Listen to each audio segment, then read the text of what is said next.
এতিয়া যেহেতু আজি কিছু সময়ৰ আগতে আসাম পুলিচ এসআই সকলৰ ৰিজাল্ট মুকলি কৰি দিলে তেওঁলোক ফিজিক্যাল টেষ্টটো দিবৰ বাবে কিন্তু কোনো ধৰণৰ কাট অফ লিষ্টটো মুকলি কৰি দিয়া নাই। এতিয়া সকলোৱে জানিব বিচাৰিছে ৰিটেন এক্সামিনেশ্যনত যিমানে দিছিলে সকলোৱে জানিব বিচাৰিছে যে কিমানমান নম্বৰৰ পৰা আমাক ফিজিক্যাল টেষ্টটো দিবলৈ মাতিছে।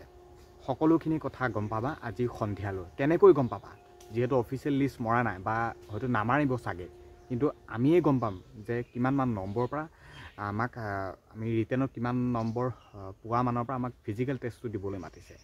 এতিয়া তোমালোকে কমেণ্ট কৰা, ST SC OBC জেনেৰেল সকলোৱে তোমালোকে কমেণ্ট কৰা যে মই জেনেৰেল আছিলোঁ, মই 85 মান পাইছিলোঁ বা মোৰ নম্বৰ আছে। যিহেতু নম্বৰসমূহ চাইছিলা বা যদিনো চোৱা নাই তোমালোকৰ আইডিয়াটো আছে যে মই জেনেৰেল 85 পাইছিলোঁ, মোৰ আহিছে জেনেৰেলৰ। বোলে মই SC 75 মান পাইছিলোঁ, মোৰ আহিছে। বোলে মই ST 76 মান পাইছিলোঁ, আহিছিলে। বোলে মই OBC 72 মান পাইছিলোঁ, বোলে মই OBC 80 মান পাইছিলোঁ, মোৰ আহিছে। মানে তোমালোকৰ আজি ৰিজাল্টটো লিখা হৈ আছে যে qualify for the next step বা নেক্সট লেভেল। ফিজিক্যাল টেষ্টটো দিবৰ বাবে কোনসকল যোগ্য প্ৰাৰ্থী বুলি বিবেচিত কৰিছে তাত লিখা হৈ আছে যে qualify for the next step বা লেভেল। গতিকে যাৰ লিখা হৈ আছে নেক্সট ষ্টেপটো পাছ কৰিছা বুলি বা পাইছা বুলি ফিজিক্যাল টেষ্টটো দিবৰ বাবে তোমালোকে এতিয়া কমেণ্ট কৰা যে মই ST ST OBC হিলছ বা এইখিনি কাষ্টত আছিলোঁ, মই ইমান নম্বৰ পাইছিলোঁ আৰু মোৰ নামটো আহিছে। তোমালোকে পূৰা কমেণ্ট কৰি গৈ থাকা আৰু মিছাকৈ কমেণ্ট নকৰিবা।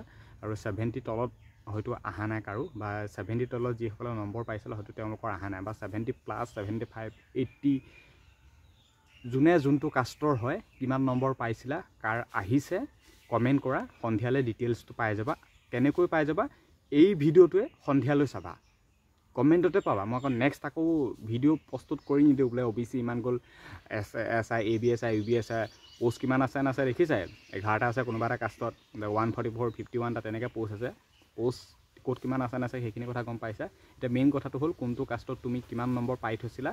তুমি যদি চিলেকশ্যন পাইছা এতিয়া কমেণ্ট কৰা আৰু সন্ধিয়ালৈ এই ভিডিঅ'টোৱে চাবা, তেতিয়ালৈ গম পাই যাবা বোলে হয় ST বেলেগেও ইমান নম্বৰ পাইছে, সিমানৰ পৰা তেওঁলোকৰ আহিছে। বোলে হয় OBC তেওঁলোকে ইমান নম্বৰ পাইছিলে আৰু তেওঁলোকৰ ইমান নম্বৰৰ পৰা আহিছে ফিজিক্যাল টেষ্টটো দিবৰ বাবে। আৰু এনেকৈ গম পাবা। এই ভিডিঅ'টোত এতিয়া কমেণ্ট কৰা আৰু এই ভিডিঅ'টো সন্ধিয়ালৈ চাবা, তেতিয়াই গম পাবা যে SI ফিজিক্যাল টেষ্টৰ মেইন কাট অফটো কিমান গৈছে। ধন্যবাদ।